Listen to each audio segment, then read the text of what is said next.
Lutter contre la cyberattaque et la cybercriminalité, tel est le combat de l'association TIC Protection qui organise des campagnes de sensibilisation de masse sur la sécurité sur Internet et le mobile dans des places publiques et établissements scolaires pour alerter la population sur ces phénomènes qui gagnent de plus en plus de terrain.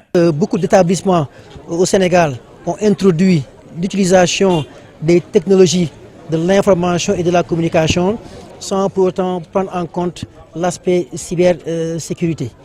Nous avons aussi remarqué que la plupart des utilisateurs des téléphones portables, notamment des smartphones et d'Internet, ne sont pas conscients des dangers qui peuvent provenir d'une mauvaise utilisation de ces outils. Cette cybercriminalité peut se présenter sous différentes formes. La forme qui est la plus populaire en ce moment au Sénégal, c'est le chantage sexuel.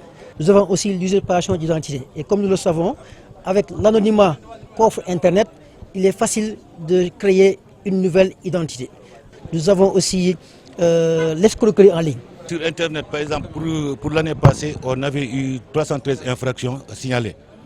Maintenant, il y a des infractions qui sont signalées et il y a d'autres aussi qui continuent à payer en cachette.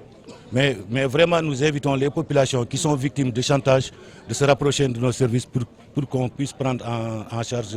Comment se protéger contre les menaces présentes sur Internet? Cette question qui fait le thème de cette campagne de sensibilisation fait l'objet d'une profonde réflexion et interpelle au premier chef les gouvernants, surtout avec la recrudescence des hackers. Nous savons tous qu'il y a des problèmes d'emploi partout dans le monde et le hacking est devenu un business très lucratif. Il y a peut-être 10 ans, on parlait de, même pas, il y a 5 ans, on parlait du préjudice qui pouvait s'élever à 1 milliard de dollars pour tous les crimes cybercriminels. Mais maintenant, il y a une seule forme de cybercriminalité qui génère 1 milliard de dollars par an. Donc c'est quelque chose, c'est un point sur lequel je voulais attirer l'attention de l'État pour insister sur la possibilité d'aider les sortants de ces écoles-là, ces étudiants, à pouvoir s'intégrer dans le milieu de travail pour éviter qu'à leur tour qu'ils deviennent des cybercriminels. L'Internet, avec toutes ses branches, fait partie actuellement de la vie quotidienne de la population mondiale. Ainsi, pour éviter des mésaventures au fur et à mesure de l'Internet, Bamba Thiam pense qu'il faut une conscientisation personnelle de tout un chacun, notamment de la jeune génération.